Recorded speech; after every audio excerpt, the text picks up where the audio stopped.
Today we're going to talk about books, in particular prepping and survival books. We've got some fiction and nonfiction books to discuss, so grab a cup of coffee and sit back and let's see what we got.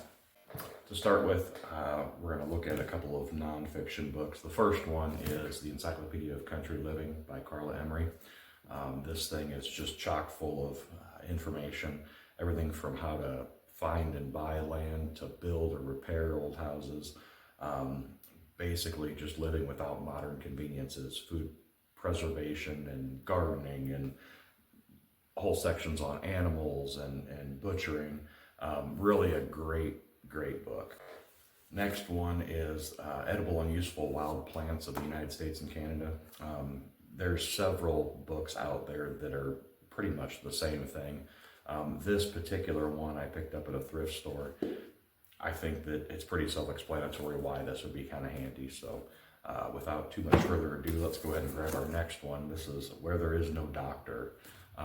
This one is really just kind of a nice one to have on hand in case you can't get to healthcare professionals.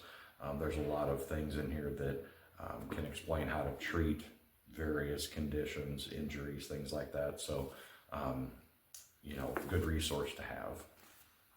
And the last of the nonfiction books that I want to show you is the LDS Preparedness Manual. This particular one, it's available online for free. I printed it and put it in a 3-ring binder just because I like a physical book. There's tons of information in here about food storage and other preparation, even how to build a fallout meter from commonly available household goods, the Kearney fallout meter. Also a good one to check out, and you can't beat the price.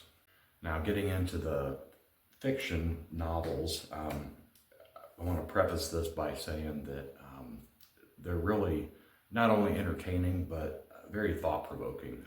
In so many of these, you'll find the characters in certain situations or needing this or different challenges that they face that really can get you thinking and kind of give you ideas of what you might want to do to prepare for whatever it is that you're preparing for.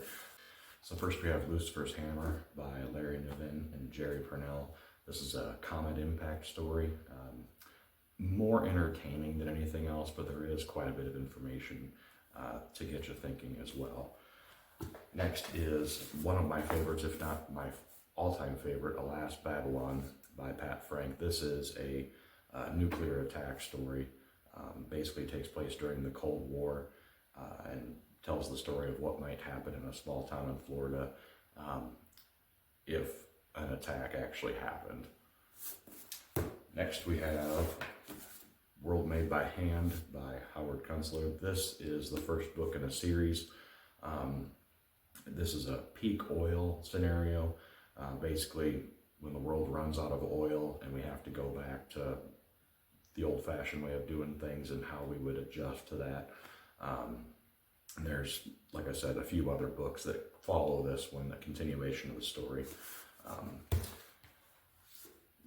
One Second After, this is an EMP story. Really phenomenal series. This one's, it's a good one. Really gets you thinking, and it's pretty scary, really. And last but not least is Patriots. This is by James Wesley Rawls. And again, this is the first book in a series.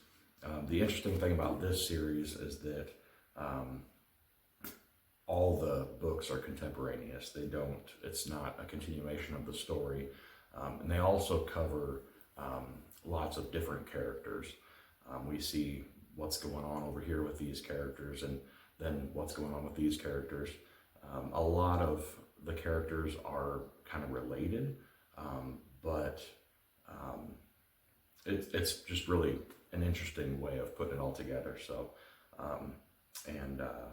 then in the later books, we find out more about what happened to some of the characters that we didn't see a whole lot of from earlier books.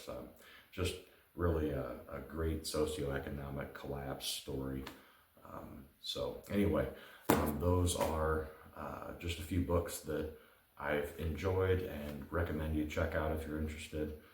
like I said before, if nothing else, get you thinking. So if there's any questions, concerns, if you guys have any other recommendations, feel free to leave them in the comments.